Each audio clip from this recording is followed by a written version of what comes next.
વેરાવળમાં ગઈકાલે બપોરે ધાણી ફૂડ ફાયરિંગની ઘટના બની હતી, જેના કારણે જિલ્લાના એસપી જયદીપસિંહ જાડેજા સહિતનો પોલીસનો કાફલો ઘટના સ્થળે પહોંચી ગયો હતો। આ પછી પોલીસે આરોપીઓને પકડવા ચક્રો ગતિમાન કર્યા છે। તો હવે તુરક સમાજના જે આગેવાન છે જાવેદ મોહમ્મદ તાજવાણી પર ફાયરિંગ થયું હતું, તેમણે હવે સારવાર દરમિયાન જીવ ગુમાવ્યો છે। પોલીસે આ સમગ્ર કેસમાં ફારૂક મોલાના સહિત 4 શખ્સો સામે ગુનો નોંધીને તપાસ હાથ ધરી છે। તો આવો જાણીએ સમાચાર વિસ્તારથી। નમસ્કાર, જમાવટ સાથે હું છું પાર્થ।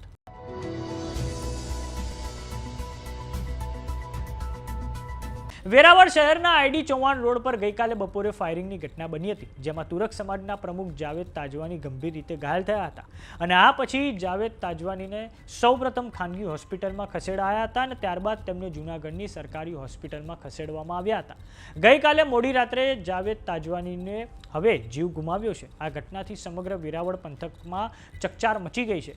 પરિસ્થિતિ વણસે નહીં તે માટે પોલીસે સંવેદનશીલ વિસ્તારોમાં જડબે સલાક પોલીસ બંદોબસ્ત ગોઠવી દીધો છે। આ સમગ્ર મામલે વેરાવળ સિટીના પીઆઈ જેએન ગઢવીની પ્રતિક્રિયા સામે આવી છે, જેમાં તેમના દ્વારા કહેવામાં આવ્યું છે કે વેરાવળ સિટી પોલીસ સ્ટેશનમાં સાજિદ તુરક દ્વારા પોલીસ સ્ટેશનમાં ફરિયાદ નોંધાવવામાં આવી છે।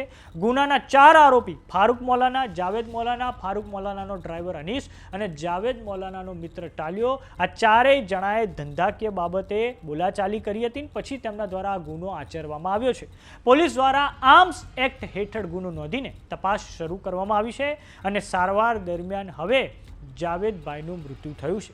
પ્રાથમિક વિગત મુજબ એક રાઉન્ડ ફાયરિંગ તેમના પર કરવામાં આવ્યું હતું। આવો સાંભળીએ વેરાવળ સિટીના પીઆઈ જેએન ગઢવી દ્વારા શું પ્રતિક્રિયા આપવામાં આવી છે।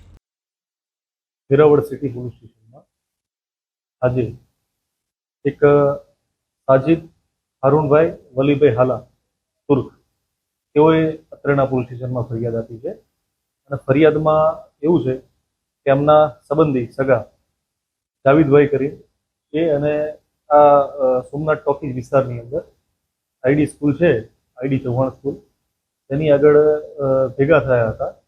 તે દરમિયાન આ જે ફરિયાદ છે એ ગુનાના કુલ 4 આરોપી ફારૂક મોલાના, જાવેદ મોલાના, ફારૂક મોલાનાનો ડ્રાઈવર અનીસ અને જાવેદ મોલાનાનો મિત્ર તાલિયો બાલી, આ 4 જણાએ કોઈ ધંધાકીય અદાવત બાબતે બોલાચાલી કરેલ અને તેના અનુસંધાને આ ફારૂક મોલાનાએ તેની પાસે રહેલ હથિયાર વડે ફાયરિંગ કરી આ જે મરણ જનાર છે જાહિદભાઈ ઉર્ફે જાવેદ, તેના માથાના ભાગમાં ફાયરિંગ કરીને ગોળી મારી।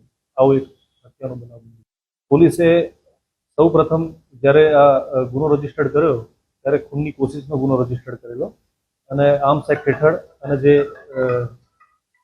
ફરિયાદ છે એ આપને મંચાણે મૂકેલ છે એ અનુસંધાને ગુનો દાખલ કરેલો।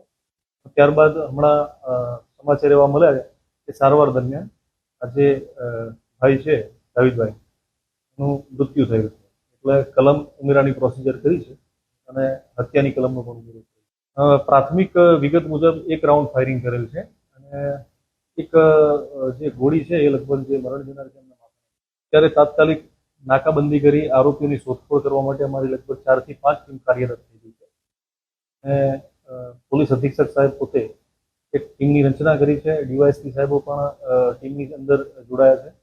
લગભગ 5 એક ટીમ અત્યારે હાલ આરોપીની શોધખોળ કરી રહી છે। સાથે સાથે વિસ્તારની અંદર પોલીસ બંદોબસ્તી પણ ગોઠવી છે, ઘણો બધો બંદોબસ્ત ગોઠવવામાં આવ્યો છે। ડિવિઝનની પોલીસને પણ ગોઠવવામાં આવી છે, લોકલ પોલીસ પણ ગોઠવવામાં આવી છે। સાથે સાથે અમારી એલસીબી, એસઓજી એ પણ અમારે આ બંદોબસ્તની જરૂર છે। તો વેરાવળમાં ગઈકાલે જે ફાયરિંગની ઘટના બની તે પછી જે ગીર સોમનાથના એસપી છે જયદીપસિંહ જાડેજા, તેઓ તરત જ ઘટના સ્થળે દોડી આવ્યા હતા। આ પછી સમગ્ર વિસ્તારની નાકાબંધી કરી દેવામાં આવી હતી અને ત્યારબાદ જે આરોપીઓ છે તેમને પકડી પાડવા માટે ચક્રો પોલીસ દ્વારા હવે ગતિમાન કરવામાં આવ્યા છે। તો સમાચારોમાં અત્યારે બસ આટલું। જોતા રહો જમાવટ। જો તમે અમને યુટ્યુબ પર જોઈ રહ્યા તો સબસ્ક્રાઈબ કરો, જો તમે અમને ફેસબુક પર જોઈ રહ્યા તો ફોલો કરો, સાથે જ અમારી વોટ્સએપ ચેનલ આવી ગઈ છે, જોઈન કરવાનું ના ભૂલતા। નમસ્કાર।